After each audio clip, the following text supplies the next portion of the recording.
Assalomu alaykum do'stlar. Sizlar bilan sikl optimal mavzusini davom ettiramiz va min-max 19-misolga qaraymiz. Shu misolni birgalikda ishlaymiz. N natural soni va n butun sondan iborat to'plam berilgan. To'plamdagi eng kichik elementlar sonini aniqlovchi programma tuzilsin. Eng kichik elementlar nechtaligini aniqlovchi dastur tuzishimiz kerak. Demak, n kiritamiz. Tezda ishlaymiz mana.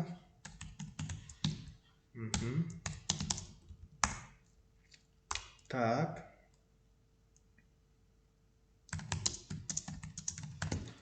Endi son kiritish uchun sikl ochib oldik va har siklning ichida bitta son kiritamiz. A barobar mana a sonni ham kiritib oldik. Endi son bizlarga aytadi, eng kichik elementlar sonini aniqlovchi dastur tuzing deydi. Mana bu yerga bizlar bir martalik if uchun x degan o'zgaruvchi kiritamiz. If x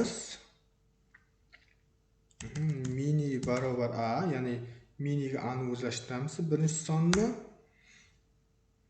va s barobar 1. Hozircha shu nima deydi? Eng kichik o'zgaruvchi mana a ning n son ichida a ning uchrashi hozircha bir marta, bitta son kiritdik, bir marta. Agar a yana bir marta uchrab qolsa, bu s ga 2 deymiz. 2 demaymiz, 1 ga oshiramiz va x false continue. If a katta mini katta bo'lib qolsa nima qiladi? Mini o'zgani o'zlashtiradi va s ni yana 1 deymiz. Sababi yangi mini qiymat keldi. O'sha mini qiymat to'plamda hozircha soni bitta. Elif mini teng a bo'lsa, unda s ni 1 ga oshirib boramiz. A ning qiymati 1 ga oshadi.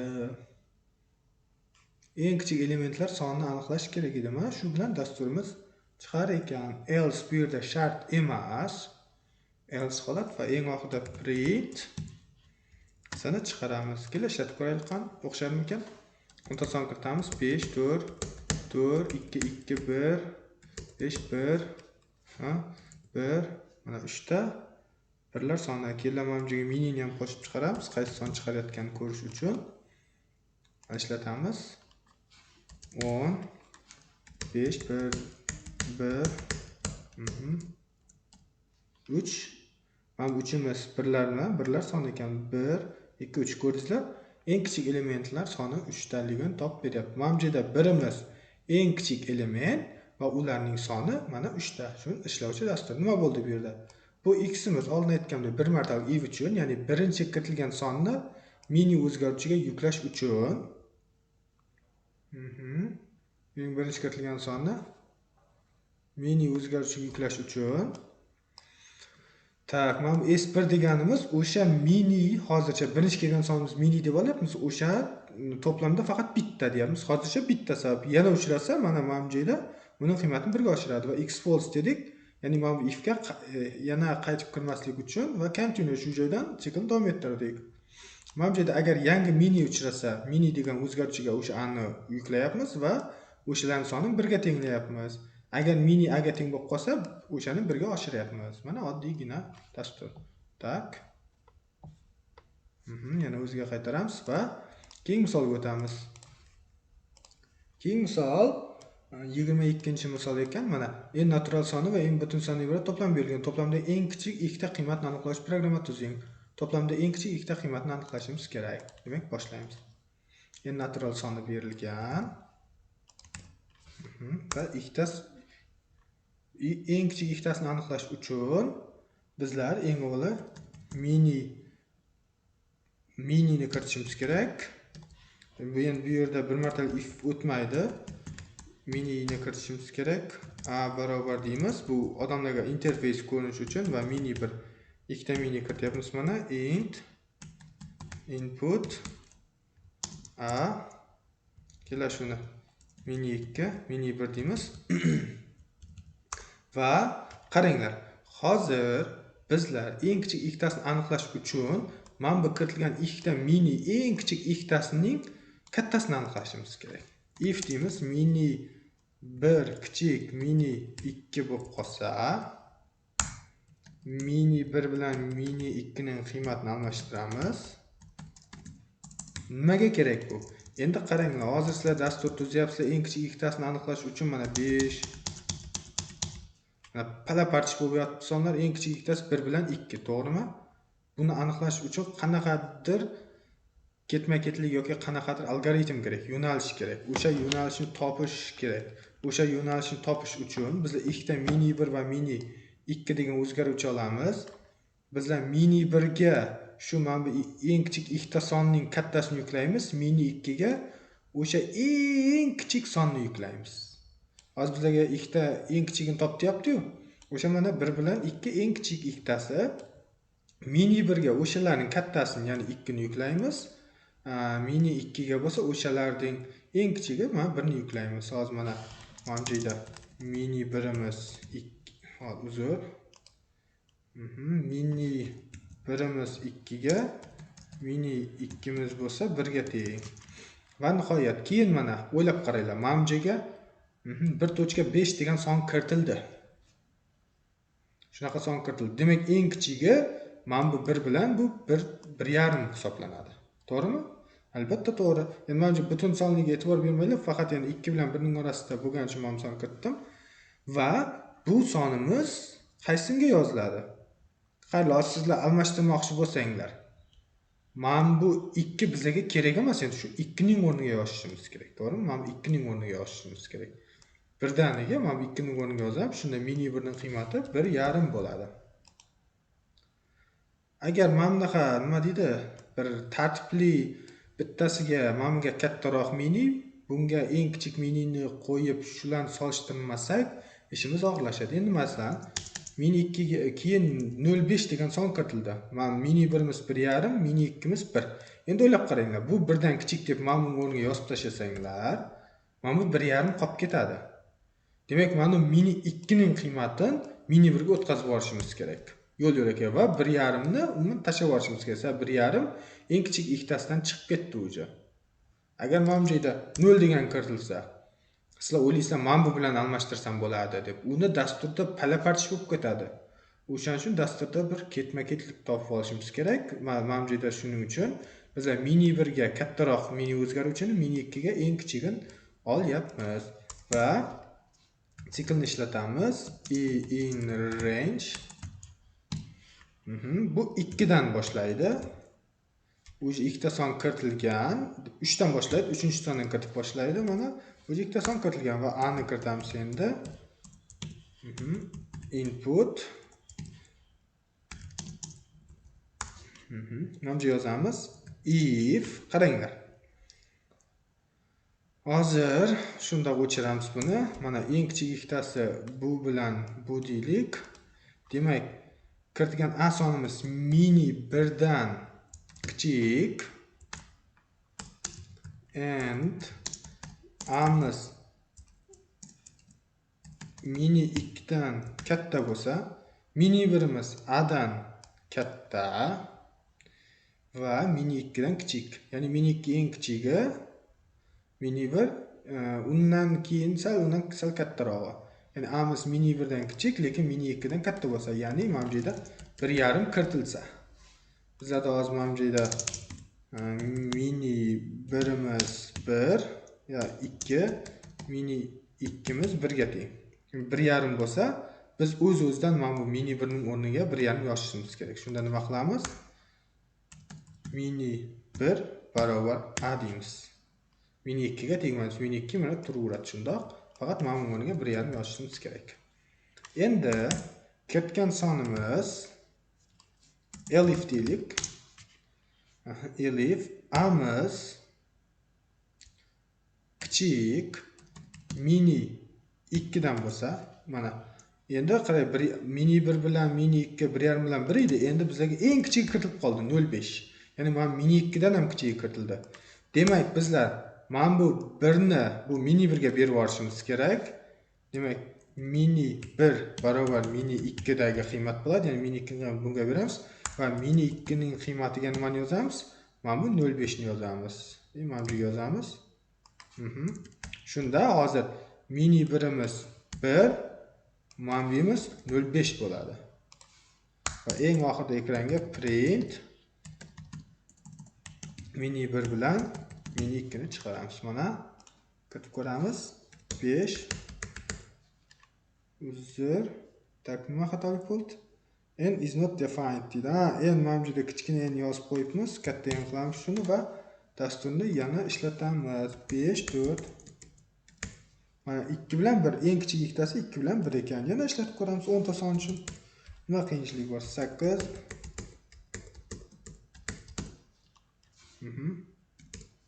va 4 bilan 2 eng kichigi, undan keyin 4. Ana bizlarda 2 ta 2 chiqish kerak. Sababi 2 lar soni 2 ta, demak eng kichik ikkitasi 2 ta 2. Bu muammoni hal qilish uchun mana bunaqa qilamiz. Agar mana bunga teng bo'lsa deymiz va bunga teng bo'lsa deymiz. Mana o'shanda muammoyimiz tak mini 1 ga teng bo'lishi shart. Shart emas. Mana endi ishlatamiz. Shu xato kerak bo'ldi. Mana 2 ta 2 ga kiritdim, eng kichik sonlar 2 ta 2. Mana 2 ta 2 chiqdi. Endi ko'pchilik aytayotgandir, har joyga kiritsa chiqmay qoladi deb. Mana 2 ta 2 chiqdi. Ko'zda dasturimiz muvaffaqiyatli yakunlandi. Keyingi misol. Tak, 27-misol ekan. N natural soni n dan 0 va 1 dan iborat to'plam bergan. Bir xil sonli ketma-ketligi eng uzun bo'ladigan oraliq boshlangan element indeksini va ketma-ketlikdagi elementlar sonini aniqlovchi programma tuzilsin degan. Bizlarga n soni berilgan.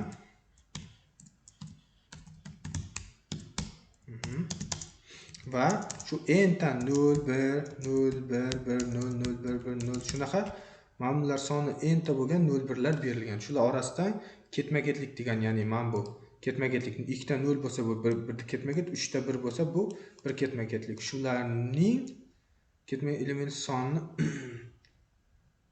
eng uzun topishimiz kerak. Demak, mana 3 ta 1imiz yoki 3 ta 0imiz eng uzun. Shularning boshlang'ich indeksi, ya'ni mana bu indeks, mana buning indeksini topib ekranga chiqarishimiz kerak. Ya'ni shu ketma-ketlik oralig'i eng uzun bo'ladigan qatorning uzunligi. Mana bu yerda hozir ketma-ketligimiz 0 1 0 1, eng uzuni mana bu 3 ta 1 bilan 3 ta 0. Demak, bizlar mana bunikini qaytaramiz. 3 ta 1niki, 3 ta 1niki 0 1 2 3 4 5 6 7-indeksdan boshlanar ekan. Boshlanish indeksini qaytarishimiz kerak. Shu misol ishlaymiz mana. Tak. For e in range enter sonini kiritamiz va a int input n barobar emas, uzr, a barobar va kiritamiz if kiritgan amiz teng 0 bo'lsa, eng tepaga mana bu ko'p o'zgarish kerak bizlarga. Qanday o'zgarish kerak? S0 bu 0 larning sonini aniqlash, S1 birlarning sonini aniqlash, X0 0 ning indeksini boshlangan indeksini aniqlash, X1 nimani aniqlash, hammasini 0 deb belgilaymiz. Va maxi degan o'zgarishlar kiritamiz. Max 0, ya'ni uzunligi 0 ning uzunligi va max 1 ning uzunligi 0. Hammasi 0 deymiz. Agar a 0 ga teng bo'lsa, s 0imiz plus barobar 1 bo'ladi. Tak, mana bu joyga ichiga yana bitta if yozamiz.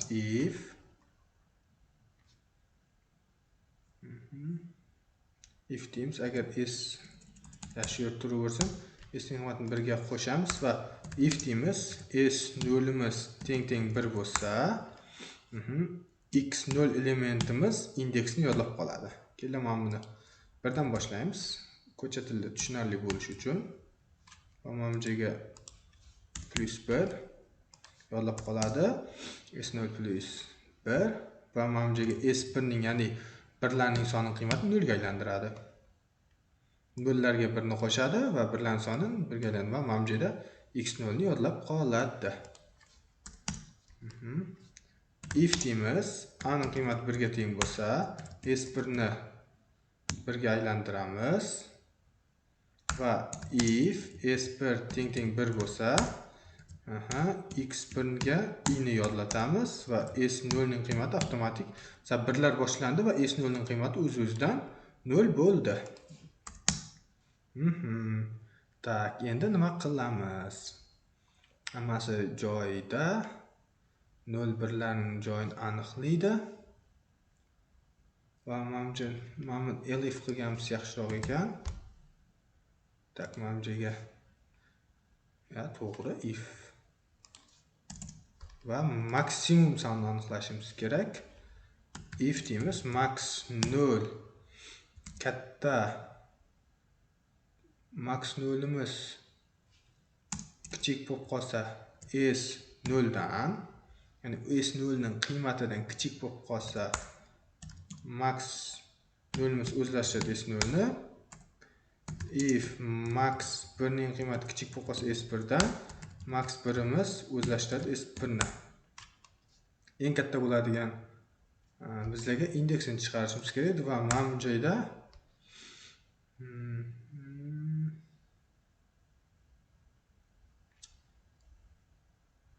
tak, indeks uchun mana bu joyda yana bitta o'zgarish kiritamiz. K barobar j barobar 0 deymiz va mana bu joyga k barobar x0 j barobar x1 deymiz va eng oxirida print k ni chiqaramiz. If max 0larniki katta bo'lsa max 1nikidan, else j ni chiqaramiz. Tak, endi ishlatib ko'ramiz. Unda 1 0 1 1 1 0 0 1 0 0 mana 3 1 2 3 mana 3-qatorda eng uzuni boshlangan. Topdi dasturni. 10 deymiz. 1 1 1 1 1 1 1 mana 1 ning o'zida boshlangan. Endi 10 1 0 0 1 1 0 0 1 yo 0 0 desak 4 1 2 3 4-qatorda mana boshlangan. Mana bu yerda ham boshlangan. Bu yerda hozir nima qilmaganning ma'nosi qaranglar. Nega aynan birlarnikini chiqarganini tushuntirib o'tsam, hozir mana bu yerda max 0 bilan max 1 ning qiymati bir-biriga teng, ya'ni max 0 niki ham 2, max 1 niki ham mana 2. Aytyapti bizlar, agar max 0 max 1 dan katta bo'lsa, nima deydi, 0 ning boshlangan indeksi mana bu k ni chiqar deyapti. Bizlarda teng bo'lgani uchun else j ni, ya'ni 1 nikini chiqaradi. Mana bu yerga barobar deb qo'yib qo'ysak, hozir mana bu yerda xuddi shu dasturni yodlab qolamiz. 10 1 0 0 1 1 0 0 1 0 0 desak mana 2 1 2 mana bu 0 nikini ham chiqardi. Ko'rdingizlar? Juda oddiy dastur. Mana S0, S1 deganimiz bu 0lar va 1larning yig'inlarini hisoblayapti. X0, X1 deganimiz o'sha, ya'ni yangi, mana qaranglar. Mana bu yerda A 0 ga teng bo'lsa, S0 ga 1 ni qo'shyapmiz. Demak, birinchi 0 uchradi. Agar birinchi 0 uchrasa, o'sha 0 ning indeksini mana yodlab olyapmiz. Nechinchi indeks ekanligi.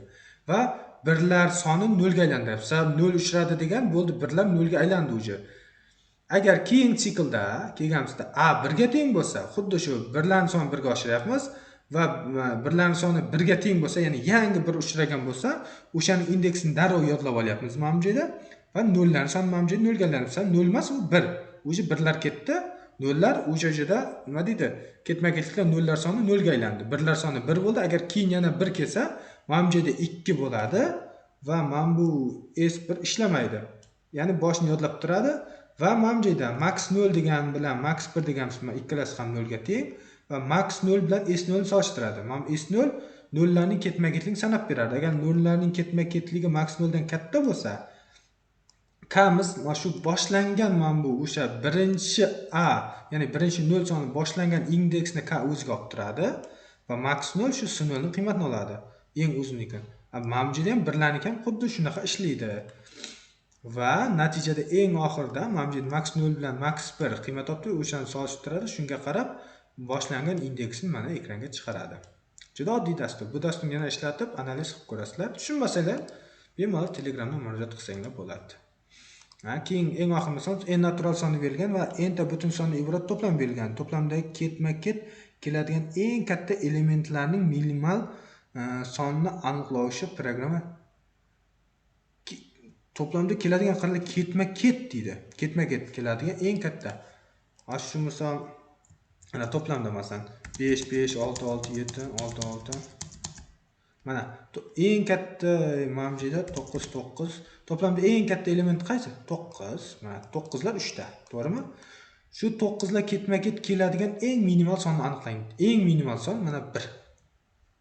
Agar mavjida 9 bo'lib, mavjida 9 bo'lsa, mana eng kattasi 9, minimal ketma-ket keladigani mana 2 ta 9. Shu 2 deganni yozib chiqarishimiz kerak.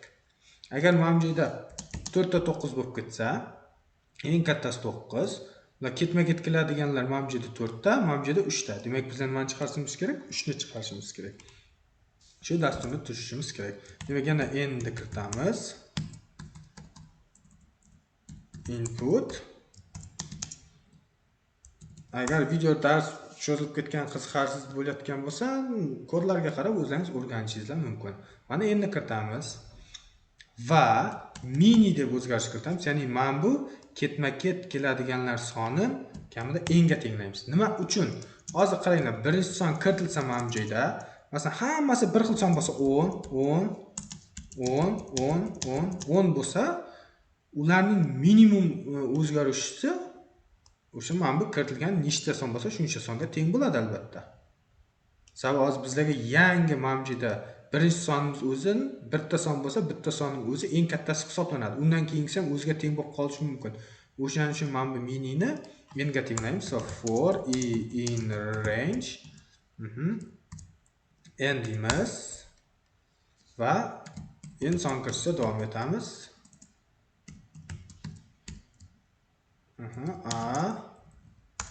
Tak. Amjadiga x barobar true bir martalik. Hamma to'g'ri tushungan bo'lsa kerak. If x tak maksimum kerak bizlarga a ga o'zlashtiradi. X false continue va mana bu o'ziga maksimumni o'zlashtiradi. If maxi kichik a bo'lib qolsa nima qiladi? Maxi o'ziga a ni o'zlashtiradi. Keyin mana buni bir indeks bo'yicha ishlaymiz. Son raqam bo'yicha n+1 maxi a ni o'zlashtiradi va ular minimum son mana mavjida yangi nima kelyapti? Maksimum element kelyapti. O'shaning uchun minimumlar soni undan keyin kelgan hamma sonni o'sha a ga, o'sha maksimumga teng deb faraz qilamiz. n minus e qilamiz. Elif deymiz. Maxi teng a bo'lsa, mavjida ularning soni ham kerak bizga s barobar 0. Hozircha maksimumlar soni 0 ta, s plus barobar 1. Tak mavjida demak unaqa bo'lsa s barobar 1 deymiz. Sababi mana birinchi son o'zi maksimum bo'lgancha s ning qiymati mavjida 1 bo'ladi. Agar mavjida yangi maksimum kelsa, uning ketma-ketlikda o'sha birinchi maksimum ushradi bo'ladi mana. Va mavjida else qilamiz va else ning ichida if deymiz. Bizlarga mini kerak. Agar minimiz kichik s bo'lib qolsa, yo mini katta s bo'lsa va s ning qiymati 0 ga teng bo'lmasa, deymiz mini o'zlashtirsin s ni va s barobar 0 deymiz. Print mini. Ishlatib ko'ramiz dasturni. Tak nima xato bor? Mana teng 0 bo'ladi. Ko'rdingizlar, hamma xato qiladi hayotda. Qaranglar 10. Juda qiyin misol bu. Mana 10 ta, ko'rdingizlar? Maksimumlarning eng kam uchragan ketma-ketlik 10 ta, hammasi maksimum. Keldi 8 ta sondan boshlaymiz. 5 5 5 3 0 ta. Ana shu yerda bizlarda xatolik bo'ldi. Ya'ni 5 0 ta dedi. Ya'ni n 0 ga teng bo'lsa emas, teng bo'lmasa. Mana ko'rsanglar 0 bo'lib qolgan sababi hozir mana bu yerda minimum 0 ni o'zlashtirdi. Sababi shu men bu joyini tushunaman, else ni tushundiraman. Yaxshi bo'ldi shu xato qilganimiz. Mana birinchi sonimiz keldi, bu 5 va mana 5 ni kiritdik. 5 o'zini maksimumiga o'zlashtiradi va 5 lar soni nechta? Bitta bo'ladi va bu if shu joyda tugaydi, tepaga o'tadi. Ikkinchi son kiritamiz. Ikkinchi sonimiz ham 5 keladi. Maksimum 5 ga teng, 5 5 dan kichik emas. Demak, mana bu ishlamaydi. Elif o'tadi. Ikkalasi bir-biriga teng va s ning qiymati necha bo'ldi? 2 bo'ldi. Keyin bitta son keldi, 2 bo'ldi. 2 ni kiritdik. 2 mana 5 ga teng, 5 2 dan kichik emas. Teng ham emas. Demak, aks holdaga o'tadi. Demak, mana bu yerda maksimumlarning ketma-ketligi uzildi. Va ketma-ketlikdagi elementlar soni 0 taga tushiriladi. Sababi mana bu yerda ketma-ketlik uzildi va bu yerda maksimum yo'q. O'shaning uchun ketma-ketlikdagi sonlar 0 ga teng. 0 ga tushiriladi. Mana bu if bo'lsa, mana mini ni solishtiradi. Mana mini deydi. Mini n ga teng edi. Hammasi 5 ga teng deb faraz qilardik. Mini n ga teng va s'imiz 2 ga teng bo'ldi. Mini 2 dan katta va s ga 0 ga teng emas. Sabab 0 ga teng emas deganimiz, mana uzilish bo'lgan paytda s ning qiymati har doim 0 ga o'zgartiryapti-ku. 0 har doim minidan kichik bo'ladi, qanday qarasang. O'shaning uchun mana bu yerga 0 ga teng emas degan shartni ham qo'yamiz va miniga s ni o'zgartiramiz. S 2 ga teng va minining qiymati 2 bo'ladi va s ning qiymatini necha qilamiz? 0 qilamiz. Sabab maksimumlar endi ketma-ketlik 0. Yana son keldi, yana 2 keldi. Maksimumdan 2 miz katta emas, teng ham emas va mana bu yerga kelgan paytda s ning qiymati nechida turibdi? 0 da turibdi. Mini ning qiymati 2, 2 0 dan katta. Bu ishlab ketadi. Agar 0 ga teng desa ishlab ketadi va mini ning qiymati mana bunday 0 chiqib qoladi. Shuning uchun mana bu 0 ga teng emas paytda bizga ham 0 degan u ketma-ketlik degan emas-da, o'shaning uchun 0 ga teng emas deymiz va mana bu 0 ga teng emas shart bu false bo'ladi va bu ishlamaydi va s ning qiymati yana 0 deymiz. Maksimum bilan ketma-ketlik 0 ga teng. Va 5 keldi tepadan 5. 5imiz 5 dan katta emas va o'ziga teng. S ning qiymati necha bo'ladi? 0 ga teng edi, 1 bo'ldi. Keladi. Keyin 1 kiritildi, keyingi safar 1 kiritildi. 1 ning qiymati 5 dan katta emas, 1 5 ga teng emas, s'imiz 1 ligicha turibdi. Mini 2 ga teng, s'imiz 1 ga teng. Demak, 2 1 dan katta, s 0 ga teng emas, 1 ga teng va mini o'ziga 1 degan sonni o'zlashtiradi va s ning qiymati 0 qilamiz. Sabab bu joyda o'zi uzilish bo'ldi. Keyin son keldi, 4 keldi. 4 kelsa kiritildi. 5 dan katta emas, 5 ga teng emas. Mana bu ham ishlamaydi va yana 0 ligicha qoladi. Maksimumga ketma-ketlik 3 ta ham shunaqa va 1 degan javob chiqishi kerak. Keyin hozir mana bu sonni yodlab qo'yamiz. 5 5 2 2 5 1 4 3. Mana 8 ta son xuddi shular. 5 5 2 2 5 4 1 3. Mana 1. Ya'ni mana bu 5 ning 1 deganini chiqardi. Ko'rsizlar, dasturimiz juda oddiy ishladi. Endi qaranglar, mana bu joyda mini n deb olganimiz sababi, agar miniga 0 desanglar, hech qachon mana bu joyda minimiz eng kamida 1 bo'lishi kerak. Yoki 2 bo'lib qolishi mumkin. Shuning uchun miniga qaranglar, maksimum qiymat olgan paytda eng kichik qiymat berish kerak. Sabab eng kichik qiymatdan albatta katta qiymat chiqadi. Minimum qiymat olganda eng kichik qiymatni bersanglar, u yoqda minimum o'sha eng kichik qiymatga teng bo'lmagan vaziyatda minimumimiz xato topadi. O'sha eng kichik qiymat ko'rsatib turadi. Shuning uchun minimum topganda minimumga boshlang'ich qiymatni eng katta qiymatni berishimiz kerak. Maksimum topganda maksimumga boshlang'ich qiymatni eng kichik qiymat berishimiz kerak. Shu shart nimadan foydalandik mana bu joyda? Va mana bu joyda ham yangi maksimum uchrab qolsa maksimumlarni aga tengladik va ularning ketma-ketlik 1 dedik va mana bu joyda uning eng kichik qiymati n-i, ya'ni undan keyingi, masalan mana bu joyda 5 uchrab qoldi, yangi maksimum mana bu joyga yozamiz. Mana keldi. Maksimum olishda 5 edi va mana bu joyda nima deyapmiz? 5 ning buyoq hammasini 5 deb faraz qilyapmiz. Keyin 6 uchrab qoldi. 6 uchrab qolsa n ga masalan 10 dedik va maksimumlarning minimumi 10 ta deb faraz qildik va mana bu 6 uchrab qoldi. 6 uchrab qolgancha 6 dan bu yoqda 8 ta son bor. Demak, mana bu yerga o'sha minimum soni, bundan hammasi bu yoq 6 deb faraz qildik va minimumlar sonini 8 ga teng deb faraz qilib oldik faqat. Bu farazli hisoblanadi. Shu bilan bu video darsimiz tugadi. Savollar bo'lsa bemalol.